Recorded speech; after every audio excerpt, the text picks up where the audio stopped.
The committee will come to order. The chair recognizes himself for 5 minutes for an opening statement. Last month, the subcommittee held a hearing on the history and the impact of Title I of the Toxic Substance Control Act, better known as TSCA. The June 13th hearing was a good start to understanding the law as complex as it is broad. Today, we take a deeper dive and focus on new chemical regulation protection of sensitive business information and their effect on innovation. I believe evaluating TSCA Sections 5, new chemicals, and 14, disclosure of data, is fundamental to judging progress in new technologies and manufacturing frontiers in our country.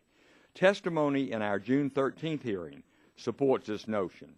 American companies are on the cutting edge of chemical innovation, and the new chemical structure in TSCA has allowed us to lead the world. For example, the European Union's new chemical requirements saw 3,000 new chemicals introduced, while the United States saw 6 times as many new chemicals introduced over that same period of time. 1 out of 6 of the chemicals currently used in commerce did not exist in 1979. TSCA Section 5 does not merely set out the notification requirements for these chemicals. It provides EPA an opportunity to review and evaluate information about a chemical to determine if its manufacture, if its processing, commercial use, or disposal should be limited, delayed, or prohibited. To do this job, pre-manufacturing notices, PMNs, submitted to EPA include information on chemical identity, description of byproducts, anticipated production volumes, molecular formula, intended categories of use, and other available information on the substance. EPA can employ predictive modeling technologies to help it decide if a new chemical raises concerns. EPA may also extend the review period of a chemical or new use of a chemical if it needs more than 90 days to consider all of the facts before acting. EPA then decides whether entry into commerce is allowed with restrictions, allowed after submission of additional data, or allowed with certain regulatory or testing actions applied. As of May 2013, I'm told that 52% of chemicals for which EPA received a pre-manufacturing notice, PMN, actually went to market. According to former EPA Chemicals Program Office Director Charlie Auer, who testified at our June hearing, 90% of new chemicals program decisions are made within 90 days, and over 15,000 new chemicals, or 30%, have received some kind of regulatory action under TSCA Section 5. We want EPA to have information to make good decisions about a chemical. However, we must be careful about disclosure of that detailed information, obviously. In a recent paper on trade secret privacy, William Fitzpatrick and 2 others suggested that approximately 70% of the market value of U.S. firms resides in their trade secrets and their intellectual properties. This is what drives innovation. TSCA Section 14 protects information submitted to the EPA as a privileged and confidential trade secret. Disclosure by EPA employees is not permitted, except to other federal employees or when necessary to protect health or the environment. Beth Bosley, who with 6 employees operates a specialty chemical maker in Pittsburgh, reinforced these points at our last meeting. 1. Disclosure of chemical identity may be all it takes to give away a competitive advantage to an offshore manufacturer. And second, the majority of Freedom of Information FOIA Act requests to EPA on new chemicals come from potential competitors, many of which are overseas, not curious members of our public. While we cannot have a system that prevents regulators from having access to information that allows them to make important judgments on risk, I think we should not be naive about the value of this information to non-regulatory interests, their cleverness in trying to obtain and exploit it, and the real damage its leak could cause to American jobs and our prosperity. I want to thank our distinguished witnesses for joining us today to help us get a better handle on what the law is, how EPA has been implementing it, what it is like being regulated under it, and where witnesses think its successes and shortcomings lie. I urge members of the subcommittee to make every effort at this hearing to learn the fundamentals of these sections of this law, TSCA. And I now yield 5 minutes to the ranking member of our subcommittee, Mr. Tonka from New York. Thank you, Mr. Chair. Good morning, and I'm pleased to be here this morning for this second hearing on the Toxic Substances Control Act, better known as TSCA. And thank you, Chair Gingrich, Dr. Gingrich. I'm sure you'll do an excellent job of filling in for our colleague, Chairman Shimkus, who could not be with us today. It's a pleasure to be with you at the hearing. And welcome to all of our distinguished guests as members of the panel. Our first hearing provided a very useful overview of the Toxic Substances Program administered by the Environmental Protection Agency. We have an opportunity today to hear from an excellent panel of witnesses on two particular aspects of this law, Section 5, the new Chemicals Review Program, and Section 14, the provision that governs the handling of confidential business information. The new chemicals provision was intended to provide an opportunity to screen new chemicals coming into commerce for possible safety problems. The process was also to provide sufficient information about the chemicals in commerce to enable EPA to make a credible evaluation of their safety. The law currently falls short of these goals. The information available on chemicals has failed to keep pace with the number of chemicals in commerce. We have developed incredible analytical, computational, and communication tools over the past few decades. We should be able to apply these tools more effectively to produce reliable information about the chemicals in commerce and make it available to the public. But this has not happened to the extent needed. An effective early evaluation process also provides benefits to industry. Prevention certainly is much less expensive than mitigation. The earlier a company detects a potential problem with their product, the easier and less expensive it is to engineer around that problem or to pursue a different design. We need chemicals. We use them every day in a wide range of products essential to the quality of our lives and to our modern society. But these products must be safe for people and must be safe for the environment. We need to find the proper balance. The program must enable manufacturers to bring new chemicals to the market while providing assurances to the public that these substances are indeed safe. EPA needs sufficient resources to evaluate chemicals in an expeditious and reliable manner and the authority to remove problem substances from the market in a timely and orderly fashion. In a fast-paced, competitive, global economy, protecting trade secrets is important and is challenging. But overuse of confidential business information claims is unwarranted and serves only to bar the members of the public from information they need to make informed choices about the products they purchase and that they use.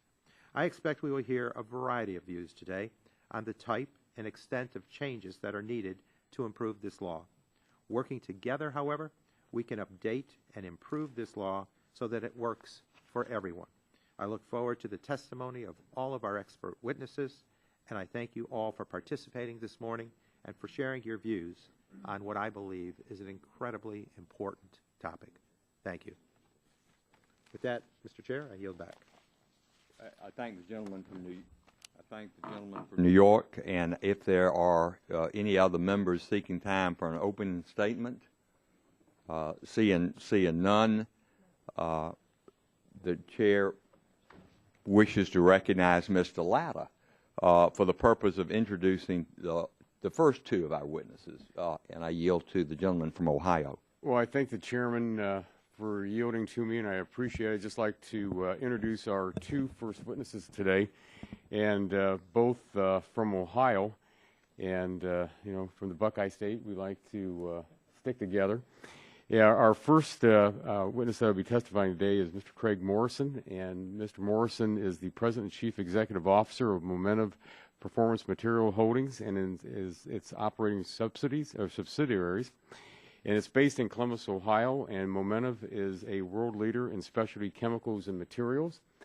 And our next witness that will be testifying is from Procter & Gamble, and that's Mr. Lynn Sours, who's Vice President for Global Sustainability, Product Safety, and Regulatory Affairs. And, of course, Procter & Gamble is located in Cincinnati. And I just want to thank you both for being here to testify. And with that, Mr. Chairman, I yield back. The witnesses are,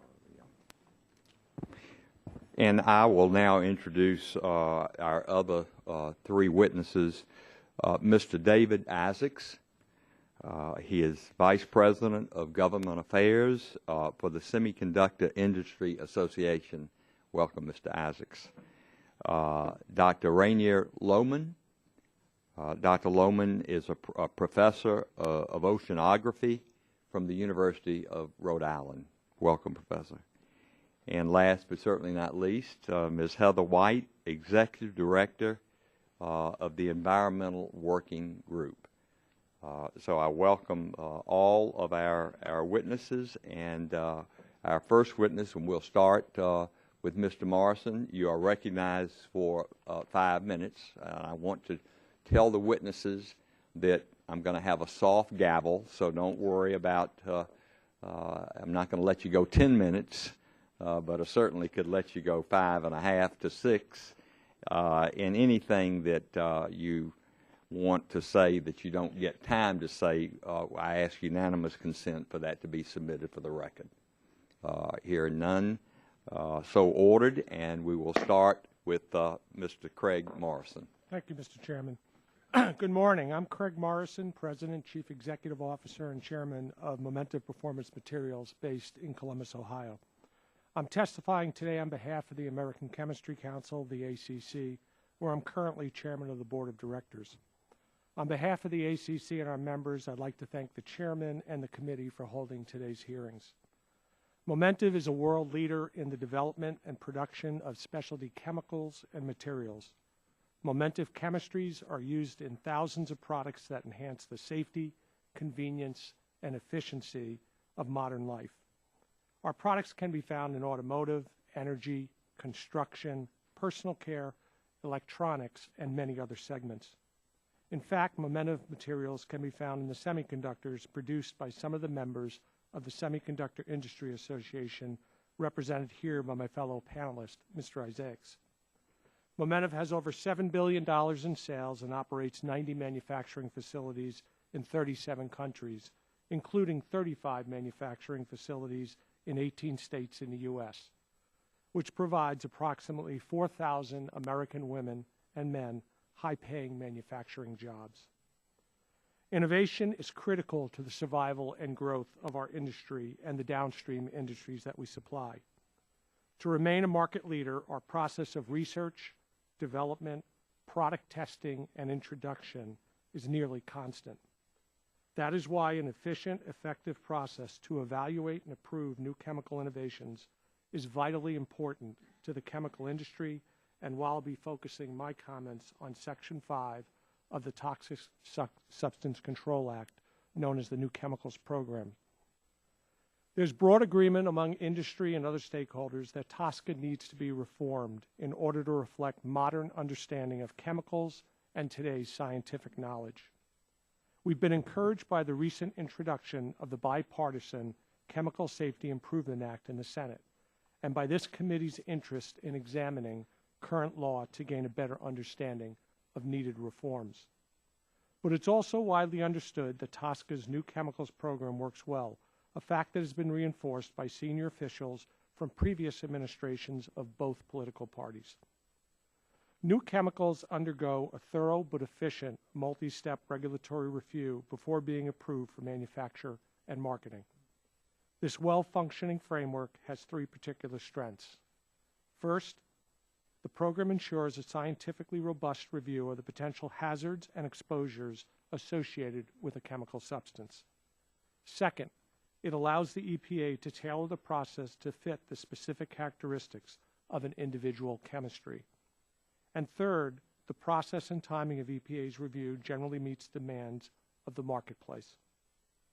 The program leverages significant data about chemicals already available to the EPA and employs advanced modeling techniques to predict a new chemical's physical and chemical properties, health hazards, and potential environmental effects.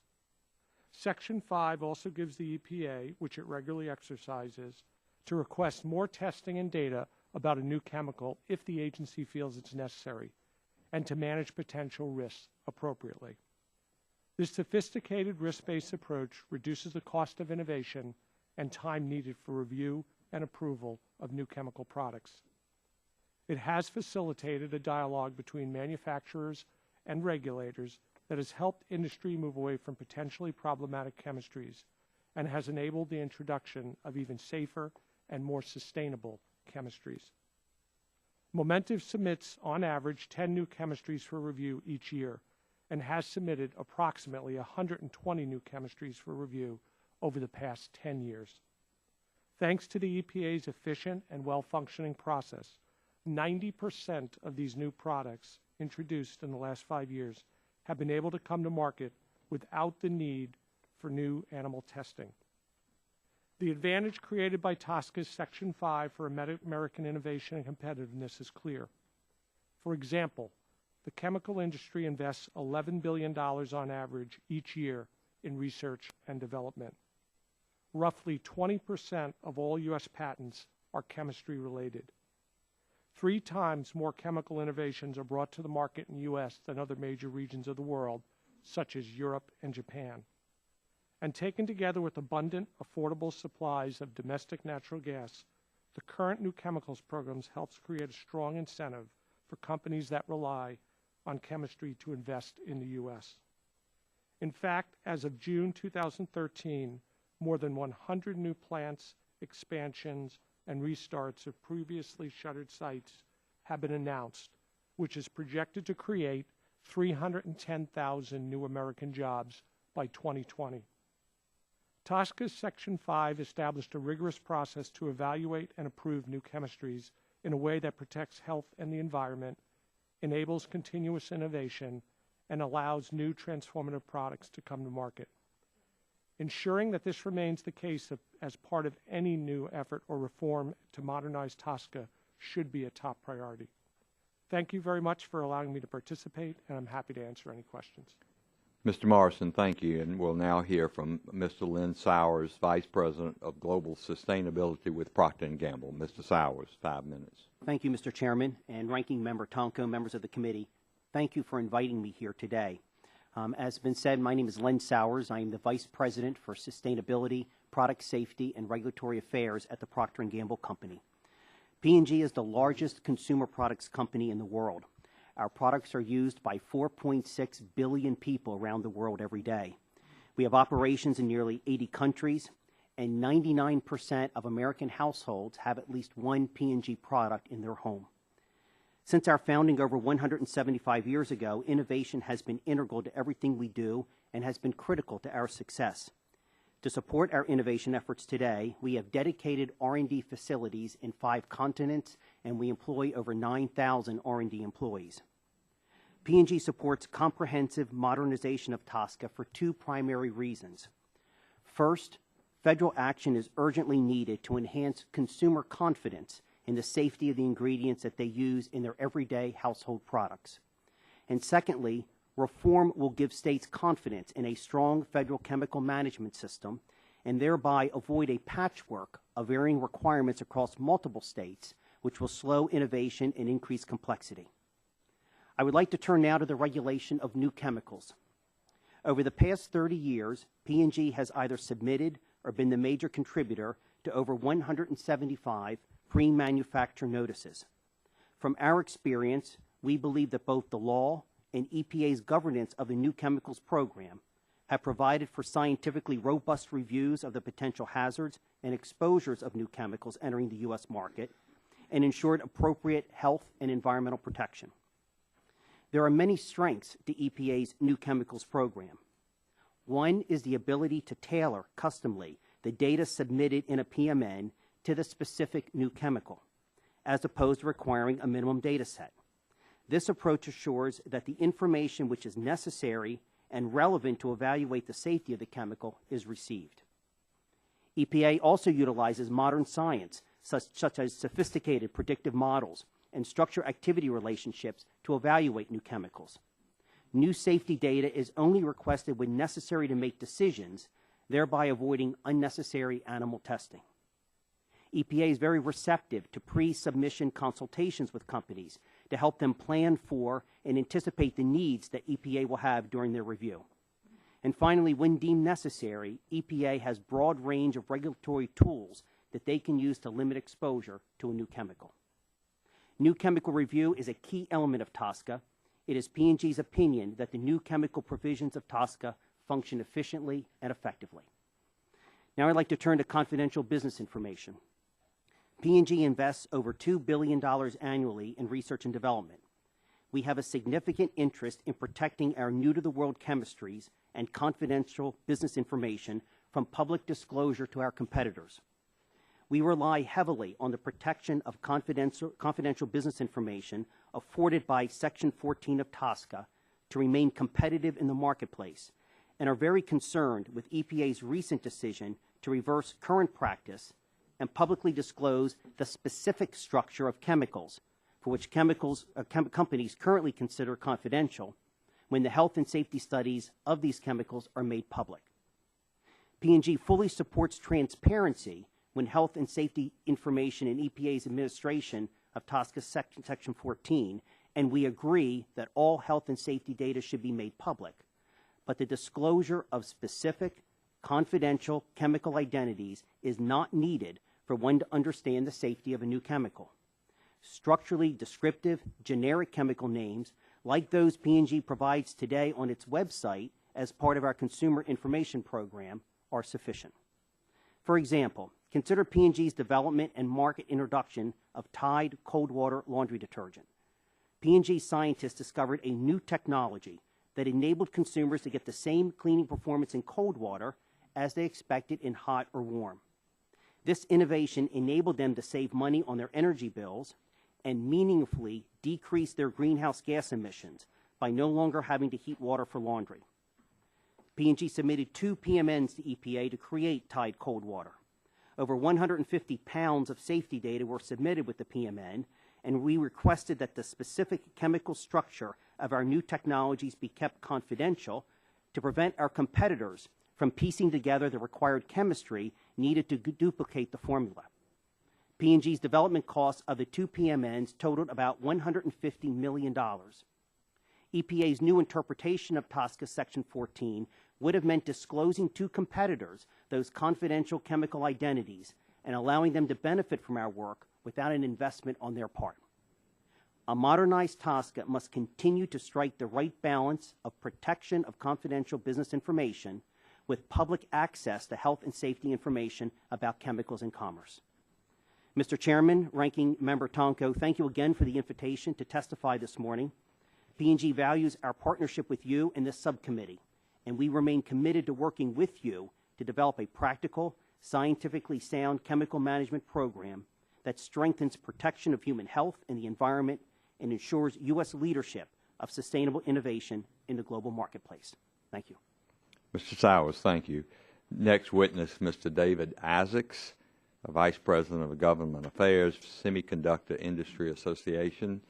Mr. Isaacs, you're up. 5 minutes. Thank you, Mr. Chairman and Ranking Member Tonko and members of the subcommittee. My name is David Isaacs, and I'm testifying on behalf of the Semiconductor Industry Association. SIA is the trade association of U.S.-based semiconductor companies that design and manufacture semiconductors. And as many of you know, semiconductors are the integrated circuits, or sometimes called computer chips, that are the basic building block for all modern electronics. These innovations enable the revolution we've experienced in information technology, communications, transportation, medical devices, and national defense. So they're a fundamental part of our economy and American economic leadership. Our industry employs directly 250,000 people in the United States and supports over 1 million indirect jobs. We are consistently among the top export industries in the United States, and a key part of America's advanced manufacturing infrastructure. So before I speak to our views on the current TSCA system, I wanted to provide some context on our industry's use of chemicals. Our industry relies in our manufacturing processes on on specific chemicals that have particular chemical and physical properties and unique functional attributes that enable us to produce up to 1 billion transistors on a chip the size of your fingernail. And we integrate these chemicals in advanced manufacturing equipment with high levels of precision, very rigorous controls, and enclosed processes, high levels of automation, and that results in a very precise process and also an exemplary environmental and safety record. And that background informs our views on the new chemical program.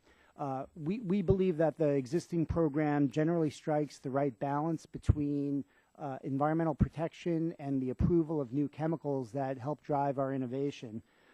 It's important to note that semiconductor companies do not traditionally submit PMNs for approval by the EPA, and we rely on our chemical suppliers for that function.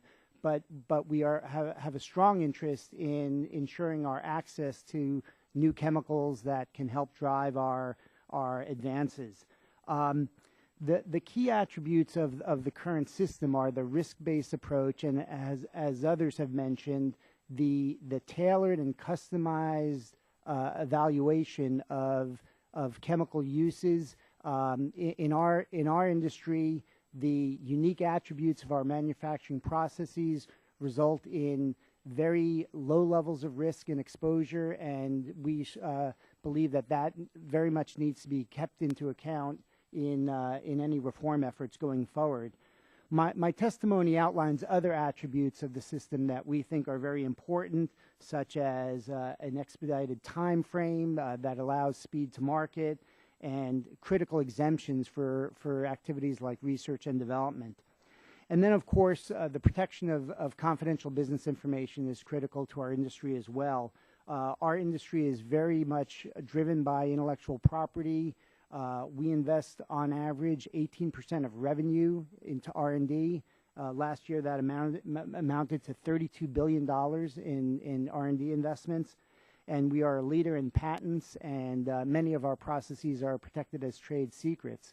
So the protection of CBI under the TSCA program is very, very important to us, and we think it generally works well and strikes the right balance between the need for the public to have available information on health and safety data, while at the same time protecting confidential business information. So going forward, we look forward to working with the Congress and this subcommittee on efforts to modernize TSCA, and we'd like to play a constructive role in that effort. So thank you very much for the opportunity to testify. Mr. Isaacs, thank you. Yielding back 13 seconds. Next witness, Dr. Rainier Loman, Professor of Oceanography at the University of Rhode Island. Dr. Loman, 5 minutes. Good morning. Dear members of the House Committee on Environment and the Economy, I want to thank you for inviting me to testify today. I would also like to thank my wife for letting me go to D.C. on our wedding anniversary. I'll be back tonight. My name is Rainer Loman. I'm Professor of Oceanography at the University of Rhode Island. I've spent the last 15 years researching organic contaminants around the world.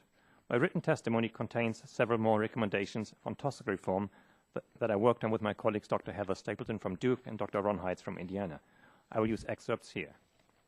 First, open dialogue, not CBI. Let me frame my testimony by quoting Andrew Liveris, CEO of Dow Chemical. Over the decades, the chemical industry has not done enough to operate with transparency and to lead on matters such as sustainability, spawning legacy issues that we're still resolving today. Further, he said, the chemical industry went from defiance, then denial, towards debate, and finally has reached dialogue. In this spirit, I submit that the current use of CBI is in strong conflict with dialogue and transparency. TSCA does not limit the period in which a chemical can be considered proprietary or a trade secret. Even new pharmaceuticals, which are much more expensive, are only patented for up to 20 years, providing a drug company time to recoup its research investment and make a profit. Within TSCA, the chemical industry should have limited time during which the information submitted to the EPA will be considered proprietary. After this time, information should be publicly available, including site-specific production volumes. The public has a right to know what is produced and where. This will foster dialogue, build trust, and eventually lead to safer chemicals on the market. In addition, because research on many chemicals is hindered by a lack of authentic standards, samples of any chemical substance produced or imported into the US should be archived in a national repository funded by the chemical industry. This will open dialogue between industry, academia, and NGOs to identify worst compounds and assess safer alternatives. Second, spur innovation. We need safer, newer, and green chemicals as part of chemistry's contribution towards sustainability. How do we get there? First, we need to identify and replace the worst chemicals in commerce, those which are strongly bioaccumulative, persistent, and toxic. Priority should be given to reassessing the chemicals that were grandfathered into TSCA. This will spur industry to invent, establish, and market safer alternatives. How big is the problem? The TSCA inventory contains probably hundreds to thousands of chemicals that are persistent, bioaccumulative, and toxic at the same time. Many of these are found in the environment and in humans. Recent examples include perfluorinated compounds and brominated flame retardants, both of which are present in roughly 97% of the US population, including children, and the environment. Our efforts to fully understand the presence and effects of persistent organic chemicals in the environment are hampered by a lack of basic information about the chemical identity, properties, toxicology, and production volumes. Some of that information is currently protected by CBI. Moving forward, TSCA reform should make use of EU's REACH program. The information on chemicals that are submitted as part of REACH should be able to be used in the US to move towards safer and greener chemicals at no additional cost, basically. Third, testing of new chemicals. Dr. Heather Stapleton discovered Firemaster 550 by accident while she was screening house dust samples for PBDEs, which are basically phased out in the US. Her research on dust and hand wipe measurements demonstrated that Firemaster 550 is a ubiquitous indoor contaminant, and exposure is highest for infants and toddlers rather than adults. Last year, she already showed that Firemaster 550 is the second most common flame retardant in residential furniture today, and it might be number one as we speak. In their most recent work, Dr. Stapleton and colleagues demonstrate that prenatal exposure to Firemaster 550 in rats resulted in obesity, early puberty, insulin resistance, and disrupted thyroid hormone signaling. I would like to stress the effects of exposure to chemicals in our household with typical modern health problems: obesity, early puberty, diabetes. In 2005, EPA issued a consent order requesting that Chemtura, the manufacturer, conducted more testing on Firemaster 550's health effects. Of the 4 ingredients that the Firemaster has, 2 were grandfathered into TSCA. So EPA could only require testing on the 2 new brominated compounds and not the entire mixture. This highlights the shortcomings of TSCA and how it violates common sense. If you market a chemical mixture, you should perform toxicity tests on that whole mixture, as it will be used and how people will be exposed to it in the environment and in their households. Professor Stapleton's research on Firemaster 550 is the only study to date to examine health effects from the mixture as it is used today. The data demonstrated that significant effects occur at much lower dose than what the chemical company declared to be safe. In closing, I'd like to note that my research has been funded by the NSF, the US EPA, and the Hudson River Foundation, and I thank you for your attention. Dr. Loman, thank you for your testimony, and we'll now turn to Ms. Heather White, Executive Director of the Environmental Working Group. Ms. White, 5 minutes. Mr. Chairman and distinguished members of the subcommittee, I'm Heather White, Executive Director of Environmental Working Group, a nonprofit research and advocacy organization based in Washington, Iowa, and California. Thank you for the opportunity to testify. EWG wants the United States to be the world leader in innovative chemical production. Some of the best and brightest scientists in the world are at the companies represented here today. But innovation is not just about lowering costs and boosting profits. Americans believe that innovation must also mean creating chemicals that are not just cheap, but safe. Strong chemical regulation promotes innovation. We cannot compete internationally on labor or production costs. We will not win that race to the bottom, but America ultimately will win on chemical quality and safety through toxics law reform. For 20 years, EWG has advocated greater protection of people and the environment from toxic chemicals.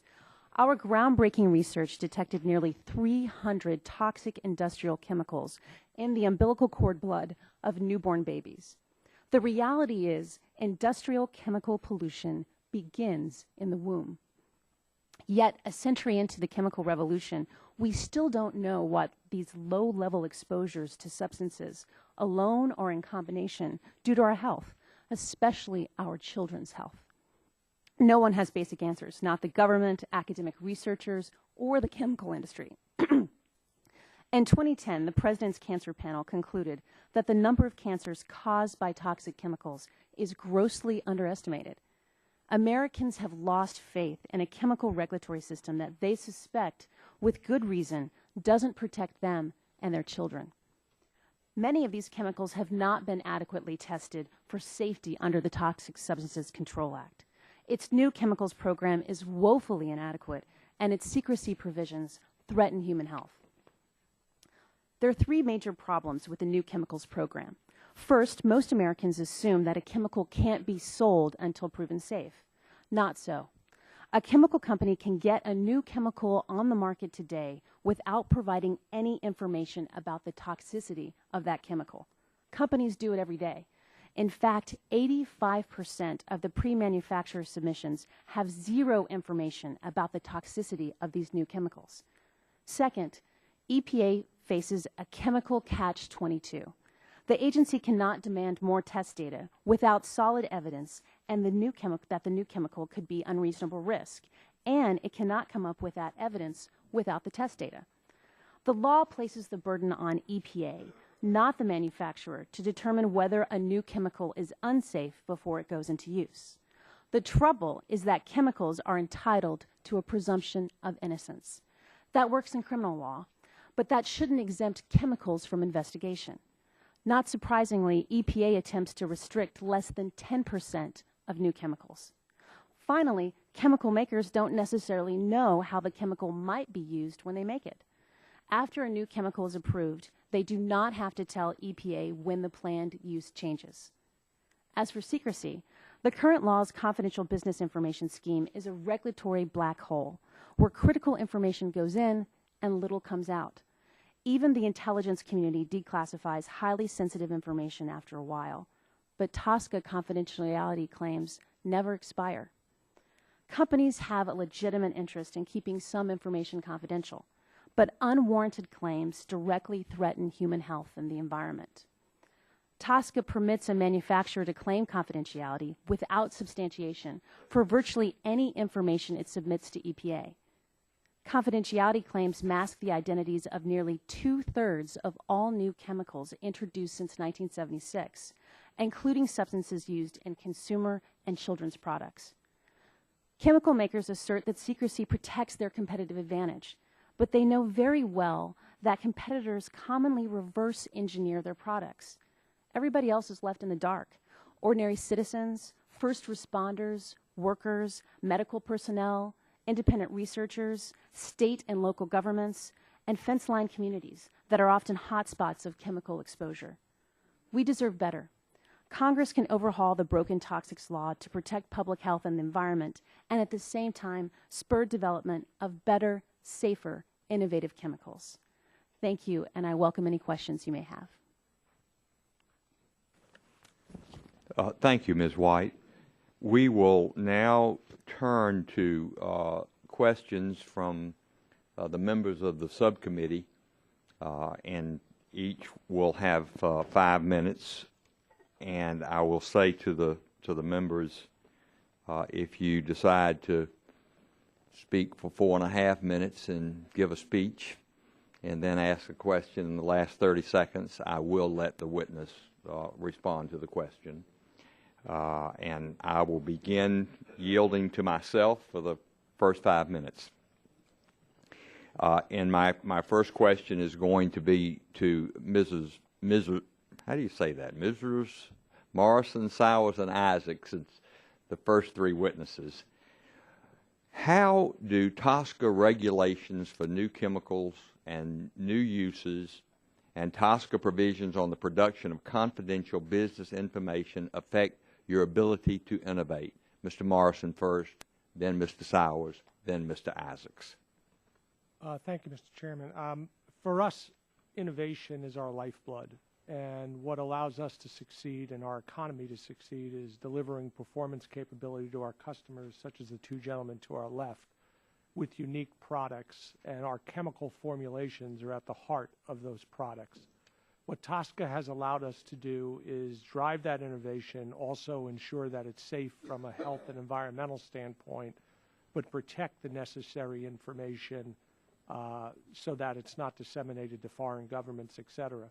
If you look at our company alone, we've had multiple cyber attacks by foreign governments that we were unaware of, that the federal government made us aware of, and notified us that our IP and other trade secrets had been penetrated and was being downloaded. That is exactly the information we're discussing today and that we need to protect, and that we're talking about if we change TSCA where we voluntarily disclose that information, we lose the very competitive advantage that we deliver to our company, to our customers, and to the U.S. economy. Mr. Sours. Thank you. And maybe I'll just add to what Mr. Morrison has said. Innovation is quite important to Procter & Gamble. You know, it's a company with $90 billion in sales, 9,000 R&D employees. It is something that is very important to us. And what we've appreciated most about TSCA has been our ability to get our chemicals into commerce in a very reasonable time frame and work with an agency that is highly competent in the evaluation of the safety of these materials. We've appreciated very much the opportunity to sit down with EPA scientists prior to the submission of a PMN to talk about our chemical, talk about the safety needs that TSCA will have, the EPA will have, to make sure that what we bring forward to them is complete. We've appreciated the risk-based approach that the agency has used. We've also appreciated their sensitivity to animal testing.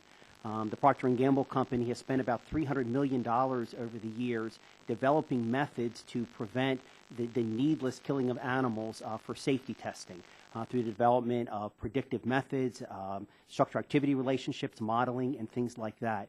And we've appreciated the EPA incorporating those techniques. Mr. Isaacs. Mr. Chairman, as I outlined in my comments and my testimony, we very much rely on the continued access to new chemicals as part of our ability to advance in semiconductor manufacturing. We believe that our processes are fundamentally based on automated systems and enclosed processes that result in minimal exposure, very limited releases to the environment, and therefore we think our responsible use of chemicals, along with other environmental laws, protects human health and the environment in an appropriate manner. Thank you. In my time remaining, I'm going to probably only have time for one more question, and I'll direct it to Mr. Morrison. How does TSCA's new chemicals program work in practice? Could you walk me through manufacturer, pre-manufacturing notice submission, that EPA 90-day review, and notice of commencement? Yes, sir. Well, essentially, we start off by conducting our own tests on the chemicals, and then we put together a pre-manufacturing notice, which is the PMN, and submit it to the EPA. They scrutinize the data. They apply that to predictive models and analogous materials. They then go ahead and assess the various chemical properties. They look at the exposure potentials and risks, and ultimately come out with a ruling that could be a pass, a limited use, a restricted, or in fact stop the PMN from going forward and require more testing. If it is approved, either under restricted or fully approved to go ahead, then we are given permission and we issue a notice of commencement of the manufacturing process at that point. Essentially, this usually takes approximately a 90-day period, which is key because it allows us to turn our innovation in a timely manner And in many industries, like semiconductor and others, that is absolutely critical for their success.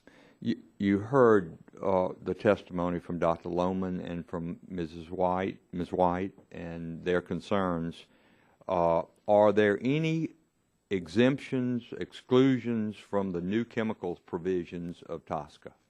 There are some, such as certain sets of polymers and other materials that the EPA has very extensive experience with, that they know they don't pose any hazard or risk, and therefore they're exempted from the process because it makes the EPA and it makes the chemical companies much more efficient rather than just submitting everything where there's no added benefit to submission. I thank all three of you, and I've gone almost a minute over at this point. I will yield 5 minutes to the ranking member of the subcommittee, the gentleman from New York, Mr. Tonka. Mr. Chair, the ranker of the Energy and Commerce Committee has a conflict with scheduling, and so I'd ask if you call upon him first, please. Absolutely. I'll be glad to yield to the ranking member of the overall Committee of Energy and Commerce, the distinguished gentleman from California, Mr. Waxman. Thank you, Mr. Chairman. Thank you, Mr. Tonko. 4 years ago, this committee spent considerable time examining the Toxic Substance Control Act and worked to craft policy solutions for its failures. It was a challenging endeavor because we found that even as some in industry claim to want to make our regulatory system safer, we found strong resistance to actual reform. Mr. Morrison, you testified that Section 5 is one of the major successes of TSCA, and that we should be careful to preserve its essential elements. I'd like to take a moment to examine one chemical that has gone through Section 5 review. Firemaster 550 is a flame retardant that, as Dr. Loman has stated, is gaining significant market share in the United States. The maker of this flame retardant, Chemtura, markets this chemical as a safer alternative, saying that it has, quote, an improved environmental profile, end quote, compared to its predecessors. In promotional materials, Chemtura touts EPA's review of Firemaster 550 under Section 5 as, quote, extensive, end quote, and states that, quote, consumer exposure is extremely low, end quote. But as Dr. Loman reports, scientists have shown that consumers are being exposed to this product at significant and dangerous levels. Dr. Loman, can you elaborate briefly on some of the exposure and hazard data that has been produced on Firemaster 550? Thank you for the question. I should point out that it's Dr. Stapleton's work from Duke University. What she has shown builds on a legacy. Well, it's almost an endless story. It starts off with flame retardants, PBBs, polybrominated biphenyls, that were discovered by accident because they contaminated cows in Michigan. They were withdrawn from the market, replaced by polybrominated diphenyl ethers, which were found accumulated in blood in the U.S. adult population 10 times higher than in Europe. So it was finally withdrawn from the market to replaced by Firemaster 550, which could only partially be evaluated because it was a mix of grandfathered-in chemicals and new chemicals. And as all other flame retardants, they are not physically bound or chemically bound to the product, so they escape over time. And mostly the exposure for all of us is in our houses through dust. And Ms. White, you mentioned in your testimony EPA didn't have access to all of the information it needed to thoroughly evaluate Firemaster 550 before it went on the market. Can you elaborate briefly on that? Absolutely. Because of the draconian measures of confidential business information in TSCA, EPA's own scientists weren't actually able to look at the full health and safety profile. So the leading expert actually has said on the record that if she had known about the issues of Firemaster 550, then the chemical would not have been approved, and there certainly would have been a request for more chemicals. EPA developed a work plan to conduct a risk assessment of numerous chemicals identified as potentially hazardous, including a chemical that is the active ingredient in Firemaster 550 known as TBB. EPA gave the active ingredient in Firemaster 550 the worst score possible for exposure risks and plans to assess it this year. Yet the promotional materials for the product still say that it has been approved by EPA and that consumer exposure is low. Mr. Morrison, do you believe that Section 5 has worked in the case of Firemaster 550? I think, Section 5 in general works very effectively. I haven't studied that in great detail from a scientific standpoint or understand the full history of it. I would be the first to admit that at times more information comes out, and we, as an obligation as an industry, when we identify a substantial risk, we have to notify the EPA if we have additional data.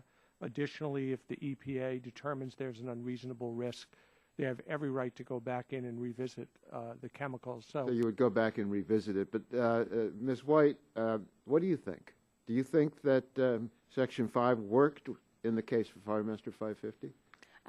Absolutely not. I think that really is a great example of how everything is turned upside down when it comes to the new chemicals program, because we have the burden of proof being on the EPA to raise this situation and raise concerns about chemical safety, as opposed to the chemical manufacturer fully disclosing and testing in advance and being required to test the chemicals before they go on the market. Thank you. Well, Fire Master 550 is already on the market in furniture and baby products and other consumer goods, and there are now serious questions about its safety.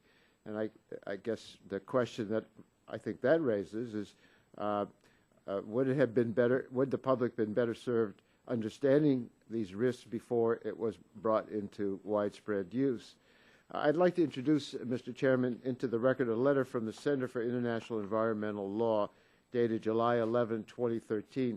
This letter summarizes work CL has done to examine trends in chemicals regulation and patent filings to evaluate the impacts of stronger rules for hazardous chemicals on the innovation of new chemical products. They find that stricter regulation of hazardous chemicals drives innovation and creates a safer marketplace. They explain that implementation of Section 5 has resulted in one dangerous chemical being substituted for another dangerous chemical. They point out that when a different approach is taken, when dangerous chemicals are removed from the market, it accelerates the invention of alternative chemical products. This makes a lot of sense to me, and I hope we can focus on getting this policy right as the committee continues. Without objection, the letter is accepted into the record. We now turn to the subcommittee chairman on oversight, the gentleman from Pennsylvania, Mr. Murphy, for 5 minutes. I thank the panel for being here. I want to start off because it's always important for me to hear from some of you your corporate philosophy. And I want to ask you this, Mr. Sours.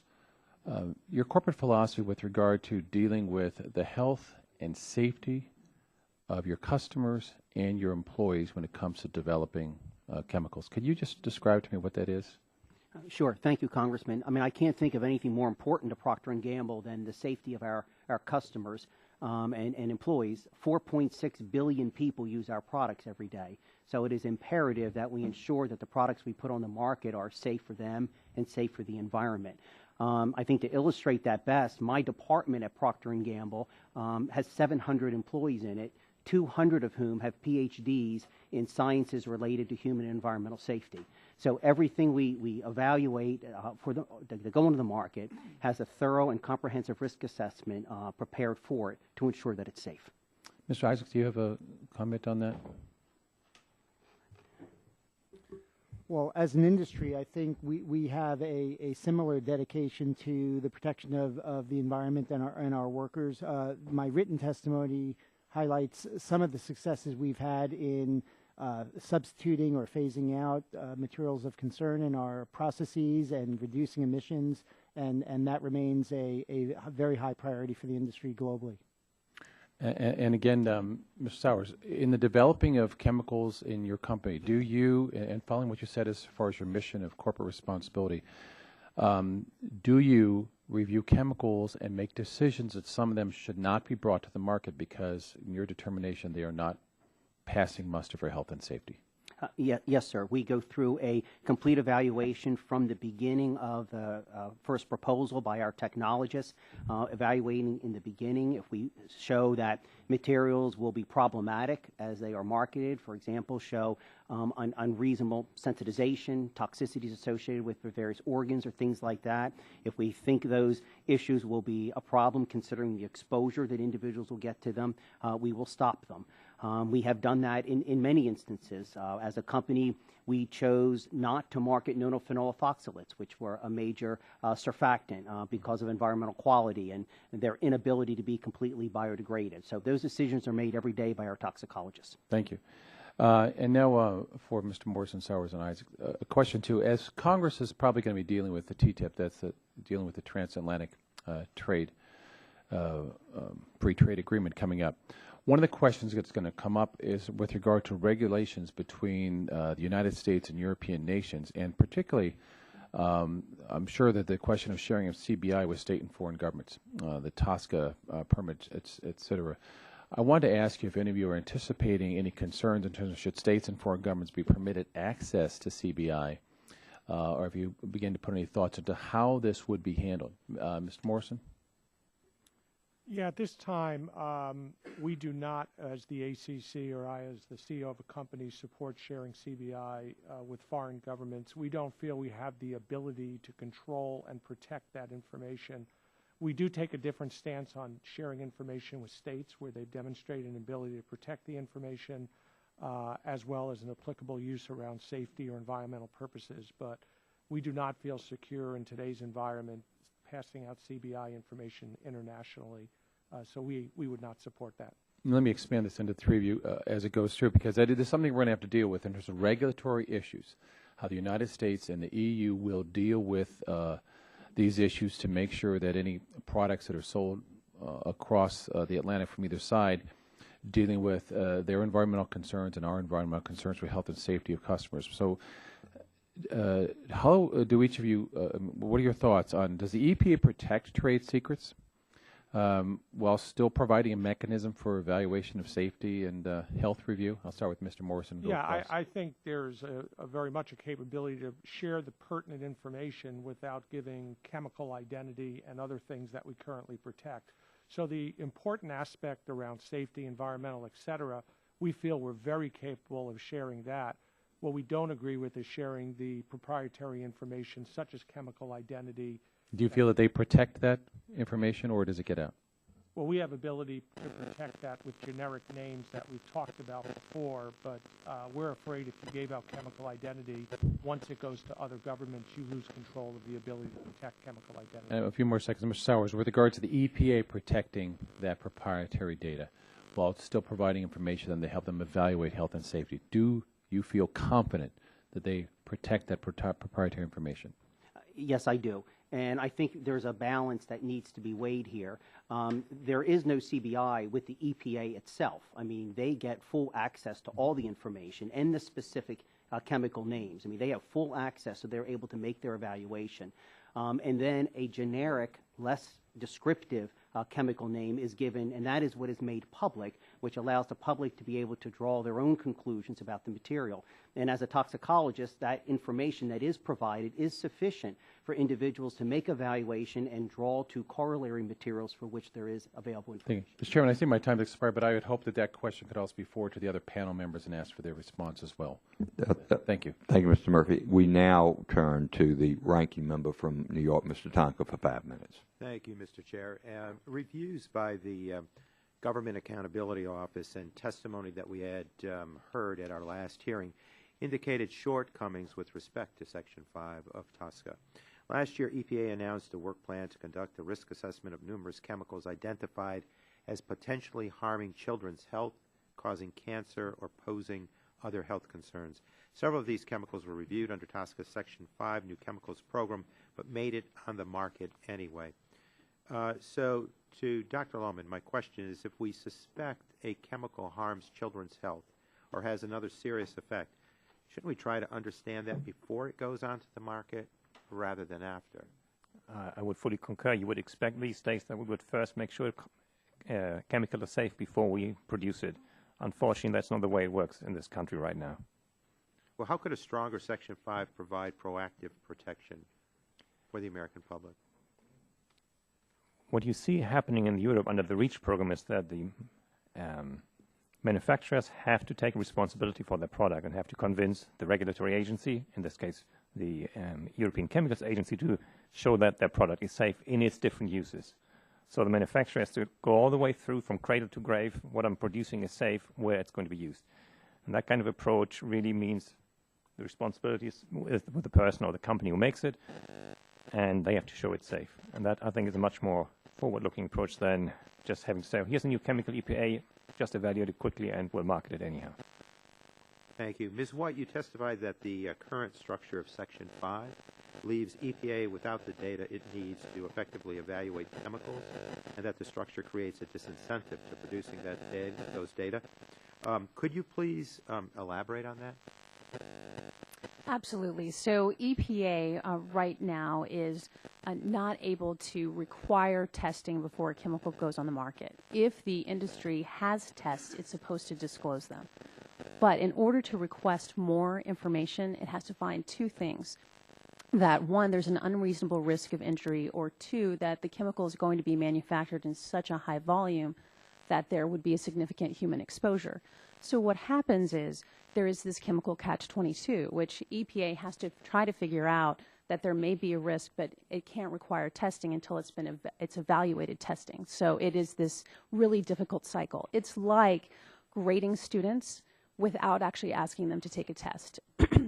So, for example, I will just give you an A because I know that maybe your son was a really good student and maybe you're a neighbor of so-and-so, but I'm not actually requiring you to take any tests. So it's a very difficult situation that EPA is in. EPA can't thoroughly review new chemicals for potential health effects if it doesn't have adequate data to do so. One policy that has been discussed over the years is the concept of requiring a certain minimal amount of data prior to a new chemical being brought onto the market. What do you think of this approach? Does it have merit? It absolutely has merit. And frankly, I think most Americans assume that that's already in place. They're very surprised to find out that EPA doesn't require a series of tests before chemicals go on the market. So that's absolutely where we should be heading, and that's where we should be targeting reform for Section 5. And Dr. Loman, you're thinking on the data requirement? I certainly agree, and that's most global players who deliver to the European market have to provide this kind of data now to get onto the European market, get reevaluated or reassessed, reauthorized for their chemicals. So the best thing the U.S. should do is find agreement with the European program to use the dossiers that are provided anyhow, and they will all have to provide data. It just, if you have no data on your chemicals, there's no market in the EU. Seems a very logical approach. Mr. Morrison, it seems to me that building safety into the developmental process earlier is likely to be a better approach to product development. This is the idea, I believe, behind the green chemistry movement. Would you agree with that in concept? Well, I think there's a basic underlying assumption in your comment, which is we don't build safety in. And I think we do extensive testing. The way we have the greatest to lose if we put products on the market that are hazardous, that hurt health, that hurt environmental, et cetera. So we do extensive testing when we develop new products. All of that information is turned over to the EPA. They have very extensive databases that they run, and they run on analogous materials. And so I think the underlying assumption that if the EPA doesn't force the test, it isn't done. They don't have to force the test in many cases because it's already being done by us. As far as green, we fully support green where appropriate. Our company and many in the industry aggressively push it, but it is one form of innovation. It is not the only form of innovation.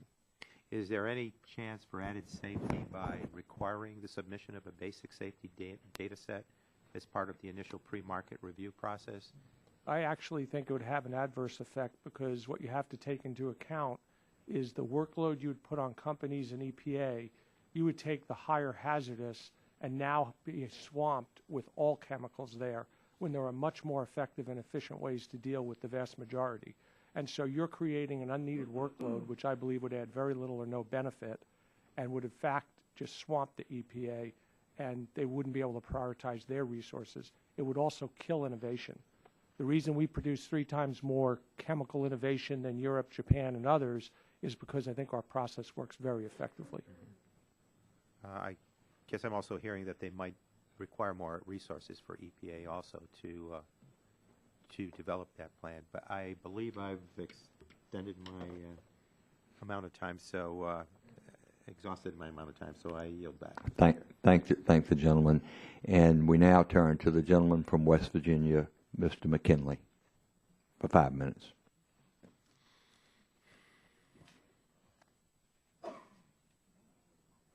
You want to move over?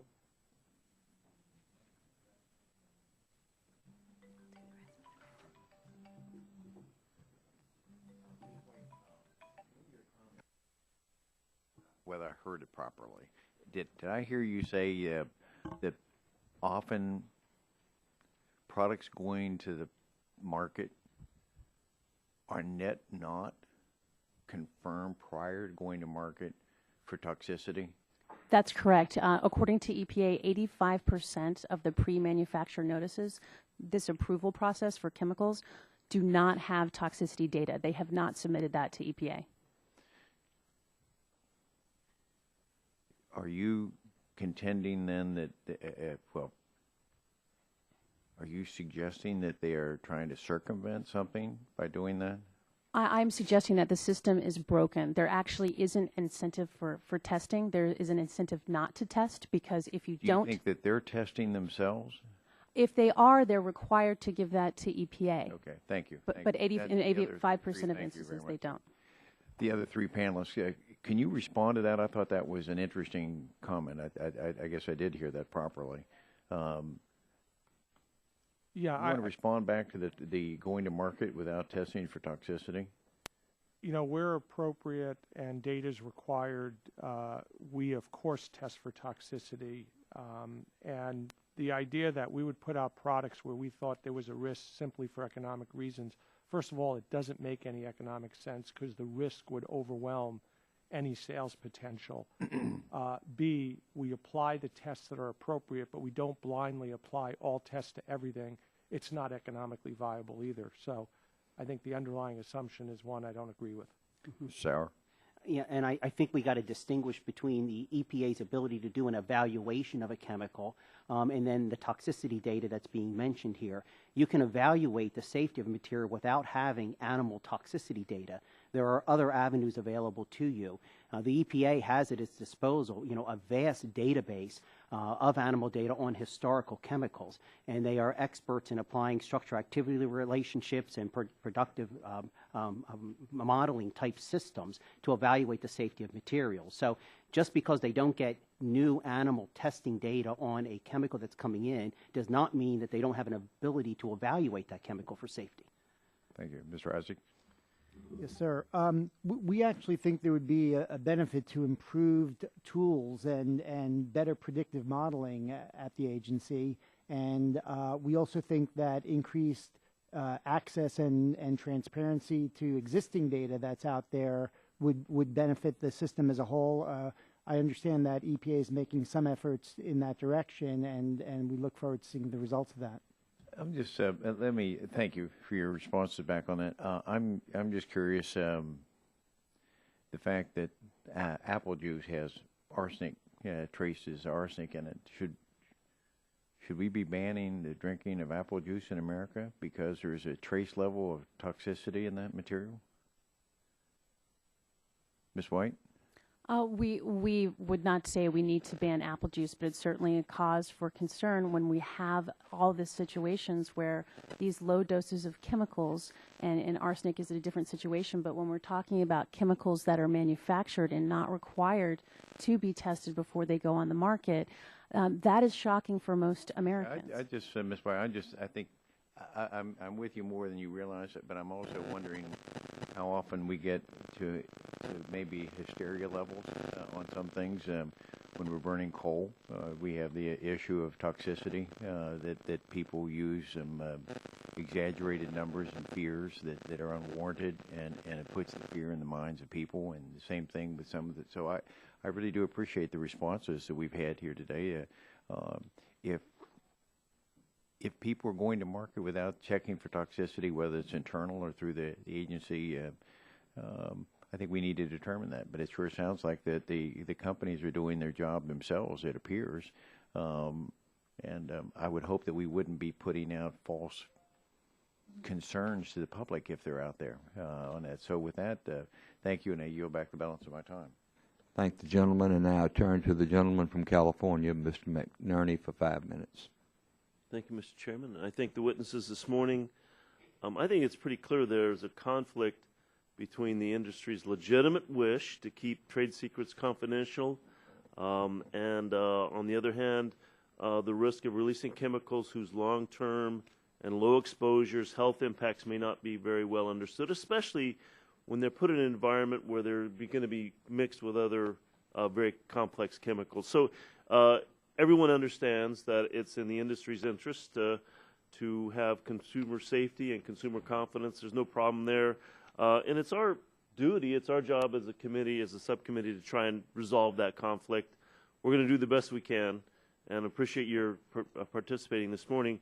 Mr. Sours, I think I heard you say that an update of TSCA is urgently needed. One of the reasons is to give consumers confidence in the process, and I think that's pretty well agreed to. But then you said later that the EPA's recent decision to disclose specific confidential information is hurtful. So I see that that's a little bit of a conflict in my mind between wanting to improve consumer confidence and yet thinking the EPA's decisions are problematic. Sure. And maybe just to clarify, we just had a discussion about questions being raised about trace levels of arsenic, for example, in apple juice. That does raise concerns in consumers' minds about the safety of products that are in the marketplace. Many times a company like Procter & Gamble doesn't have all the credibility as it communicates to consumers about safety. The EPA does. So having an EPA with a very robust system in place that is recognized will give a credibility when they say that materials are safe, and we would support that very much. We think that they do have the tools today to do that with the information that's provided as part of the PMN process. Well, now, I'll just suggest that, implying that EPA's new rules to release the information might actually help in terms of the company's long-term credibility. So that's my 2 bits on that. Mr. Loman, you mentioned that one of the things we should do is ID and replace the most dangerous chemicals, including grandfathered chemicals. How big of a job would that be? It would certainly be a major undertaking, but luckily the Europeans are doing that now anyhow. So they're taking care of that, and most global companies like Procter & Gamble will have filed all their dossiers. So information on most of those chemicals will be available. As was also pointed out, it will actually spur innovation towards safer chemicals, so I think it's a worthwhile endeavor. So it might spur innovation and profitability then? Some of the compounds we worry about most right now in the environment were grandfathered in. So they had no testing. Some of the new ones we also worry about, but certainly the grandfathered in should be reassessed. Well, one of the most striking things you said was that there's a strong correlation between chemicals in households and health problems that we're experiencing as our country. Did you want to expand on that a little bit? Certainly. I guess we can never know for sure because epidemiology is very difficult to do, but it is striking that a lot of the results we see from either controlled tests or even in the field of animals to low doses are exactly the health problems that we see in modern society. So I'm not saying that chemicals are the sole cause of all the problems, but there's probably a correlation, and that should worry us. Mr. Loman and Ms. White, have you heard of the term chemical trespass? And if so, would you describe what you think that term means? Yes, chemical trespass means there's unwanted chemicals that are in your body, and rather than trespassing on someone's land, in fact, a chemical has trespassed into your body. It is a developing concept in tort law, and there's certainly a lot of concern. Our studies have shown that, in fact, these chemicals that we find in consumer products like lotions and stain removers and laundry detergents and nail polish are actually building up in people's bodies, and as I said in my testimony, also in newborn babies. Would you, Ms. White, offer some specific suggestions on how to improve the TSCA process? Absolutely. With respect to the new chemicals provision, we really need to make sure that the burden of proof shifts from EPA to the manufacturers to show that their products are safe before they go on the market. We also do need a minimum data set so we know what the rules are, and so consumers, we hear a lot about confidence. Consumers want to know that when they have a nap mat, you know, our colleagues at the Center for Environmental Health have released a really great study that showed that nap mats have flame retardants, and it's really concerning. Parents want to know when their kids are taking a nap at preschool that they aren't going to have a chemical in their body, and that certainty would be really key. Mr. Loman, would you agree with that response? I would agree. And I want I'm sorry. I said Mr. Loman. I was looking at Mr. Morrison. Mr. Morrison. Which element of a response, just to make sure that? Well, if the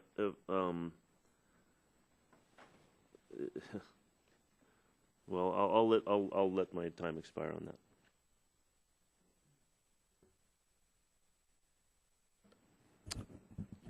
I thank the gentleman for yielding, and Dr. Gingrey went to the floor, so I'm going to sit in for him. I'm Congressman Bill Johnson from Ohio, and I'll take my 5 minutes now. I'd like to thank the panel for. You want me to go ahead? Where were you on the list? I was next until Dr. Cassidy walked in. Okay. Restart the clock. Clever man. Yeah. I'd like to thank the panel for being here. Thank you so much. Mr. Sours, since testing is not required when you first file a Section 5 pre-manufacturing notice, does that mean you have not tested that chemical? I think I will maybe answer by saying that evaluations are made of the material, and there are many ways of making an evaluation of a chemical for safety. One way is to do safety testing, use a rodent test, like acute oral toxicity test in rodents. There are also other ways to evaluate the safety of a material using tissue culture, using structure-activity relationships, predictive modeling, and things like that. So materials are always evaluated. How they're evaluated can be different depending on the circumstance. Well, if you do testing before submitting a PMN, do you assess a broad range of possible hazards? And it really will depend on the exposure that one expects the material to have. So if it's broad-scale exposure, you will find testing and evaluation across a variety of toxicity endpoints. If it's specific for inhalation, it will be different. If it's going to be a large volume exposure versus a very small exposure, the degree of testing could be different. Okay. How standard is this practice within the industry? I would say that most companies approach it the same way, a risk-based approach of assessing exposure and hazard. Most companies have toxicologists like Procter & Gamble that will approach it this way. Okay. Do you do additional tests on your own after the PMN has been submitted? Generally, by the time we've submitted the PMN, the bulk of our testing is done because we are commencing to manufacture and put the material in the marketplace. So we want to have a full assurance of safety prior to that happening. If in the course of marketing something comes through our 800 line or through consumer comments that could cause a question to be raised, we would go back and evaluate it. Okay. Mr. Morrison, do you agree with these responses, consistent with your experience? Yes, absolutely. As an industry, the chemical industry, we have a responsible care management system that we share across all chemical companies that are part of it. That's the vast majority, and common best practices are shared and employed, and I think we're very consistent with Mr. Sours' answers. Okay. Do other forms of intellectual property, such as patents, provide adequate protection to confidential chemical identities? Yes, they do provide some protection, but it's not complete. There are very strict rules. Operative word was adequate. So do you consider them to be adequate? Patents, yeah, for the purpose of patents and what they cover, they are adequate. Okay.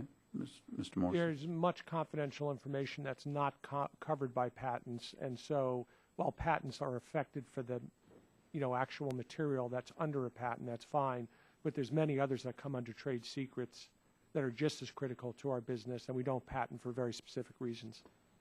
Okay. Mr. Isaacs, Ms. White and Dr. Loman have suggested that TSCA Chemical Review operate like reviews for drugs by the Food and Drug Administration. What do you think could be a reasonable reaction from your members if this were to occur?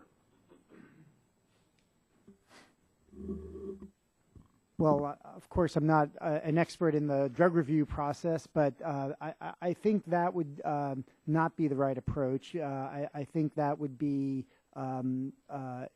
impose a time delay that would impede the time to market that we require.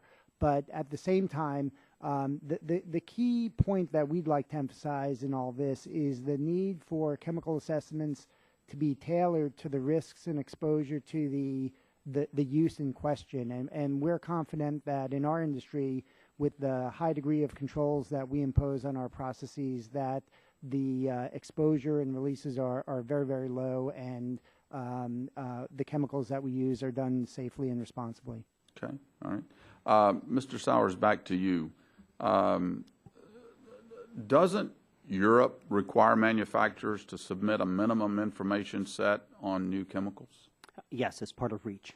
Okay, so if you're doing it in Europe, why not do the same thing here in the United States?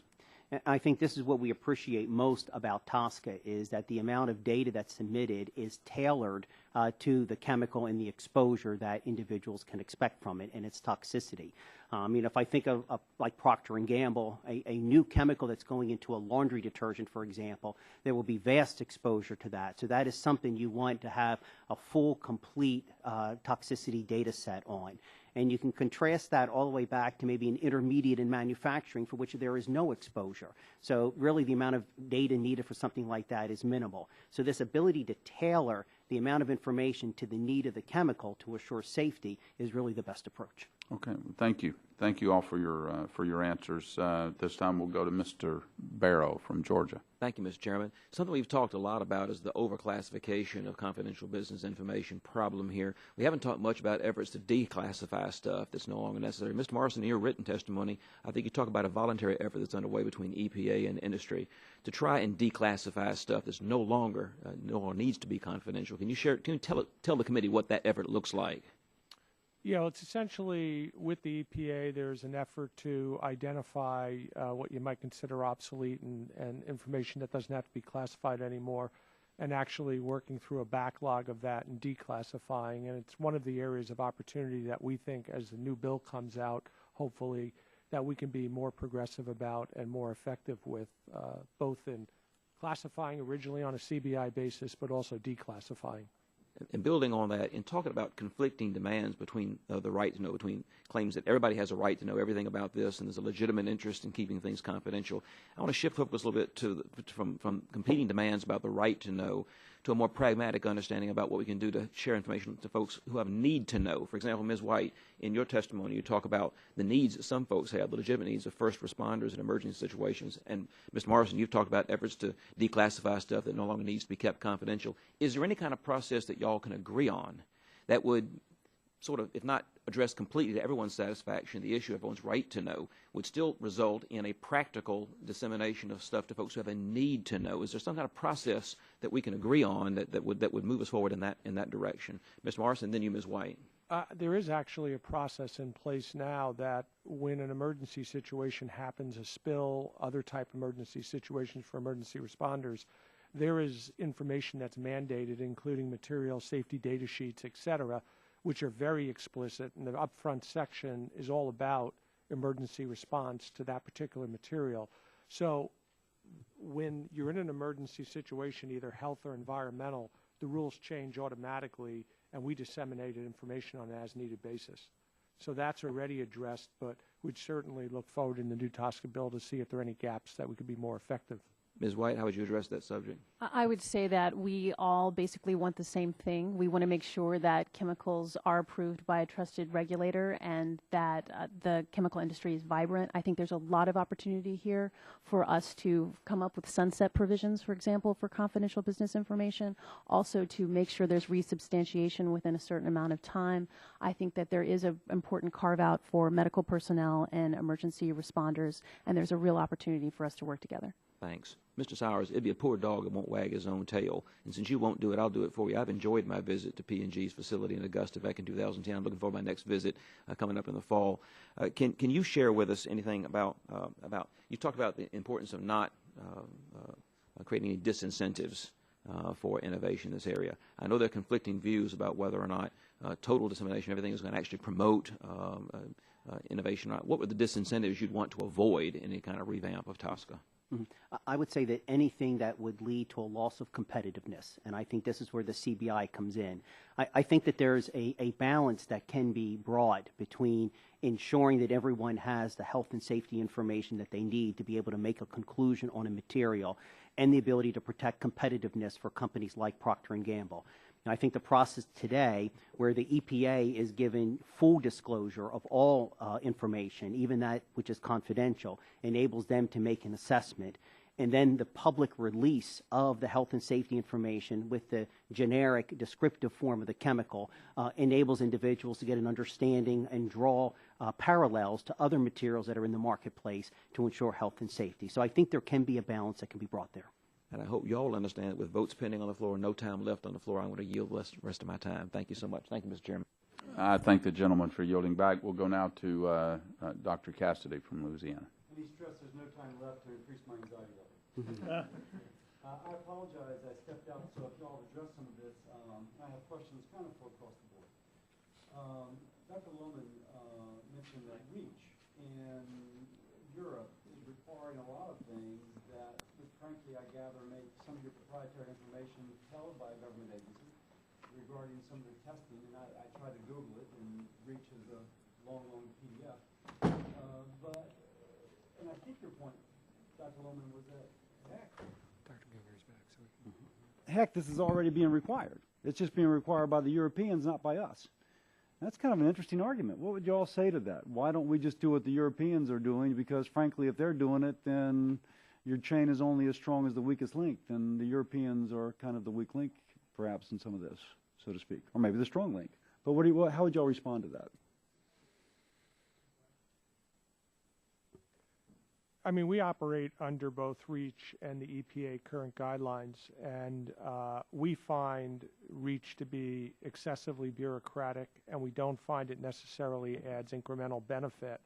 We think that the databases that the EPA has, the analogous materials they work with, we can innovate faster under the EPA system than we can what is required under REACH. Now let me ask, because each of y'all is so big, I kind of knew that you would be in the European market as here, and that market is so large you can't ignore it. But do you have a different product line, whether it is a U.S. market versus a European market? In many cases, our products are modified on a global basis by region, whether it's consumer or others, for a wide variety of reasons. So sometimes there are very significant differences. Okay, now they just told me I got to hustle or else there'll be an attack ad on me in my next campaign. So, Dr. Loman, next question for you. I looked up some of your references. Now, for example, 8-week estrogenic chemicals combined at concentration below NOAC produce significant mixture effects. You mentioned this was in rats. What would be required to produce, to put it this way, it's hard to show a negative. Now, if we're going to establish safety, and if we had rat data in which 8 chemicals were combined to have an effect, we don't know whether that would translate into humans. And indeed, some of those effects might not be seen for decades.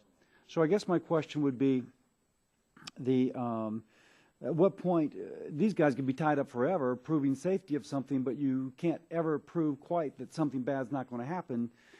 You see where I'm going with this. What would be the standard by which you could accept that something was truly safe? It's a very good question. I'm not sure we know the full answer right now, but I think being cautious is probably helpful. And mixture toxicity is the biggest unknown that everybody's working on because we know we're exposed to hundreds or thousands of chemicals at the same time, at trace levels, of course. And we don't know if those trace levels are physiologically important or pathophysiologically important. That is, maybe, we don't know that. That is correct, but we also know that toxicity has become much, much more concerned about trace levels over the time. I absolutely can agree with that. Of course, intuitively, you know, since EPA has been operating, our environment has become cleaner, And so, if you will, there should have been a higher toxic exposure in times past than now, and not for everything, but for many things. That is correct. We certainly are cleaner with respect to PCBs, but we certainly have increased in perfluorinated compounds. We have more flame retardants, so it's a give and take. Yeah, but I'm not sure if we're much healthier. Much less mercury and much less mercury and much less lead. So I guess, so I'm not sure it would always be a moving target. Sure, we have now decreased lead, but we're still seeing something trace. How do we ever prove safety? If we're going to establish safety beyond a doubt, will we ever have anything established? Well, one way to do this is to just wait and see if the Europeans become healthier because of REACH and the U.S. does not. See, the problem is, and I read an article that kind of critiqued this, was that there's so many secular effects. And if you look at the effect of obesity, for example, and the effects of on breast cancer, it so much outweighs the things that we know have an effect. Alcohol, cigarettes, family history, obesity are so powerful that even if there is an effect of a trace element, then that effect may be drowned out by the secular. It is 33 seconds left. I'm about to miss a vote. I have to leave it there. Thank you very much. Thank the gentleman, and we're going to actually take a little break. We're waiting for Congressman Green from Texas to return from that vote. He should be here momentarily. I want to ask that all members have 5 days, ask for unanimous consent, of course, that all members have 5 days to submit opening statements for the record, that letters to this subcommittee from 3M, the Cleaning Institute, the Consumer Specialty Products Association be included in the record of this hearing, and that members have 10 days to submit questions to the chair that will be forwarded to our witnesses for their responses to be included in the record. Hearing no objection, so ordered. I'll now yield to the gentleman from Texas for 5 minutes of questioning. Mr. Green. Again, thank you, and I know this panel knows we have one vote on the House floor, and you'll be seeing us come in and out, although hopefully that vote won't take an hour or so, only the typical 15 minutes. But I appreciate the panel here. I want to thank the majority for calling a number of hearings on TSCA reform. I come from an area where TSCA reform is really important. In fact, I think Procter & Gamble is probably the only company that doesn't have a plant in our district that relates to chemicals. But we know we need the reform, and it needs to be done in a reasonable way. And so that's what hopefully the Vitter-Lautenberg bill, or the draft, is something we can use on our side, on the House side, as a guide. Mr. Morrison, I'm hoping you would share with our subcommittee some of the end products that are a result of chemicals manufactured by your company. Some of the end products would be wind energy blades, solar panels. Is that you're talking about end-use markets? Yeah. Medical applications in terms of devices we go down into. We have more than 50 applications in automotive. All wood products that you've touched probably use our chemicals. We're in aircraft. We're extremely broad. We're in electronics. So your cell phones, your iPads, we have components and chemicals that go into all of that.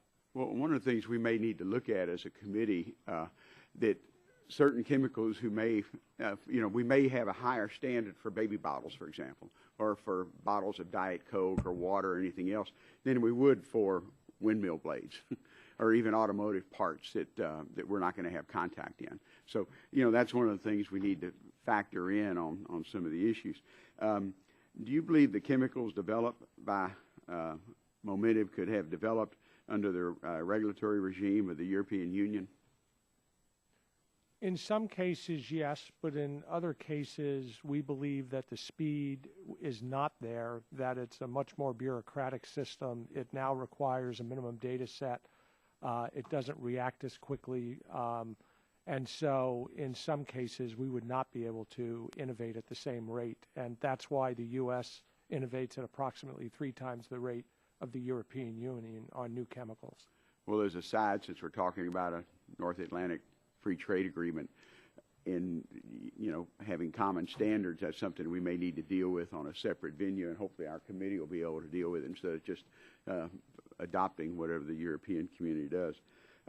What, you've already given the answer about the regulatory regime provided by the advantages of our competitive system. In your testimony, you state that EPA and chemical manufacturers develop a dialogue over the years that benefit both the EPA and the industry. Is that correct? Yes. Can you share how this dialogue had helped industry develop new chemicals, particularly as it relates to protecting the human health and the environment? Yes, a lot of times, I mean, when the EPA puts out guidelines, et cetera, dialogues back and forth, we self-regulate in many cases, as was described earlier, where we will start down a path developing something. If we find it has certain characteristics that may not pass EPA muster or our own muster, we will actually pull that product before it ever goes. Having an ability to communicate back and forth with the EPA allows us to proactively do that. It saves us the time from developing something that won't hit the market, and it also saves the EPA time. Conversely, I think because the process is quite effective and it does lend towards innovation, it also allows us to expedite things that will be successful and bring new innovation quicker to the market than places like Europe. You noted in your testimony the EPA does not require CBI claims to be justified. Is that correct? Yes. Do you think we could still have the innovation technology if EPA had the authority to say, you know, of course, we also are a very proprietary interest, and but do you think if EPA had that authority, you could still have the success you're having? We like to believe that as far as justification of a CBI in the new Vitter-Lautenberg bill, it actually does change how CBI information is handled. That's one of the modifications that might be an improvement to the process today and is something we could work with. Mrs. Sours, can you share 2 or 3 reasons why you're opposed to requiring the industry to provide a minimum safety data on all new chemicals? Mm-hmm. It can be a waste of resources as we approach a new chemical. We understand the exposure. We understand the safety testing or the safety evaluation that is needed. We can tailor the program specifically to the needs of that chemical. That's the approach that the EPA uses today as we go forward with them in the PMN process. So this ability to tailor the safety program to the specific needs of the chemical is very important. You don't have that with a minimal set database. Also, the decrease in animal testing that one gets with the current EPA approach is very important. If you look at the minimum data set, it's usually requiring tests like acute oral toxicity tests. I'm not sure who runs those tests anymore. They're really not necessary to use animals to conduct such a toxicity evaluation today. There are many other ways of evaluating acute toxicity using structure-activity relationships. So a lot of testing will be generated that's just not necessary as part of those minimum data sets. And I know the EU chemical regimen, your testimony was lacking science and based chemical prioritization process. It seems today, because the CBI and with the advances in reverse engineering, it's almost likely that there's no real secrets that we could deal with. And would you agree that having such a capacity is readily available for chemicals that should make it ineligible for CBI protection for the industry? I would disagree with that. CBI is very, very important for companies like Procter & Gamble to maintain competitiveness. Now, with that said, that does not mean that information is held confidential to the point that it prevents an agency from evaluating the safety of a material. There is no CBI for the EPA, for example. They get all of the information, and then there is a generic type form of the chemical nomenclature that is released publicly with the health and safety information so the public can make their own evaluations. Mr. Chairman, I know you've been great with the time. I have some other questions I'll submit, but one of them is Ms. White. I represent a very urban district. We have a lot of chemical facilities, refineries, a very urban area. A lot of ours, and we probably have the most air monitored district in the country, with lots of different levels from the state, our county, our city, and of course EPA has some monitoring there too. So, I have some questions I'd like to ask on how we can even do better. We want the jobs in the industry, but we also want it to be done as safely as we can. Absolutely. So, Mr. Chairman, thank you for your courtesy. Absolutely. I thank the gentleman from Texas. The minority has asked unanimous consent to include a letter from the Department of Toxic Substances Control from the state of California to be included in the record, and without objection, so ordered. I want to thank all of our 5 witnesses. I think this has been an excellent hearing. I think all would agree. We apologize for the interruptions, but believe me, if you've been to other hearings, you know that this is mild compared to some of the interruptions that we have, and we got through with everything we needed to cover, and I thank all of our witnesses, and without objection, the subcommittee is now adjourned.